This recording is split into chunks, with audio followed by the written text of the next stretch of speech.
Hello! In this video we are going to see questions in the present perfect. So let's start from this sentence. Tim has seen a snake. Imagine we want to write a yes-no question. That's a question where you have to answer with either yes or no. So let's imagine we want to question if Tim has seen a snake or not. Est-ce que Tim a vu un serpent? Ça va être notre question. So notice seen is an irregular verb. See, c'est un verbe irrégulier. C'est pour ça qu'il finit pas en ed, et il a une forme différente, seen, que vous trouvez dans la liste des verbes irréguliers. Donc pour faire une question à laquelle on répond par oui ou par non, c'est très facile, il faut inverser le sujet et l'auxiliaire. Là on a le sujet Tim, l'auxiliaire has, et le verbe seen. On inverse le sujet et l'auxiliaire. À chaque fois qu'on a un auxiliaire, on inverse avec le sujet dans une question. Du coup, on en a has Tim seen a snake?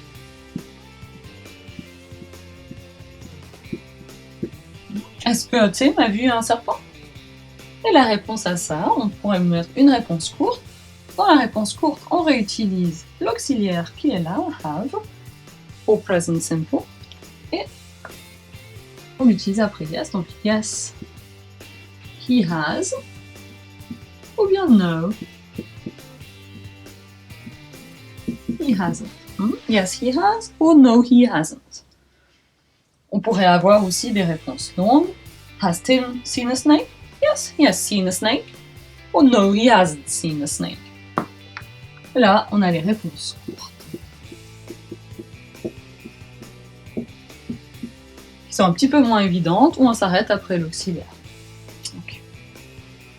Donc là, dans les réponses auxquelles on répond par oui ou par non, c'est toujours la même structure dans les questions. On a l'auxiliaire, le sujet, le verbe, et la suite, the rest of the sentence. Maintenant, imaginons une question ouverte, donc à laquelle on ne répond pas par oui ou par non, et qui questionne l'objet. L'objet de cette phrase-là, ce sera a snake. On voudrait savoir ce qu'a vu Tim. Du coup, on va remplacer a snake par le mot interrogatif correspondant. Du coup, c'est what. Donc on écrit le mot interrogatif. What. C'est un objet, un animal. What. Et puis après, on prend pareil, on inverse, genre le sujet et l'auxiliaire, c'est une question. Donc, what has Tim seen? L'objet disparaît parce qu'il a été remplacé par le mot interrogatif. What has Tim seen? The answer is a snake. A snake étant l'objet, c'est une question qui porte sur l'objet. What has Tim seen? A snake. Or what has Tim seen? Tim has seen a snake. On pourrait également répondre par la phrase complète. Donc dans ce genre de questions, l'ordre est le même que dans les questions auxquelles on répond par oui ou par non, sauf qu'on a le mot interrogatif avant. The WH word, then the auxiliary, the subject, and the verb. Now let's look at WH questions, but on the subject. If you question the subject, c'est qu'on aimerait savoir qui a vu un serpent.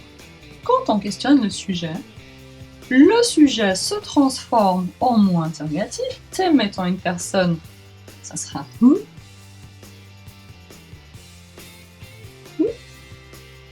Il fut que le sujet se transforme en mot interrogatif, il reste à la même position dans la question, on n'a pas d'inversion entre l'auxiliaire et le sujet dans les questions qui portent sur le sujet. C'est un petit peu un piège. Donc, who has, ça reste pareil, has, après seen, et la suite, a snake.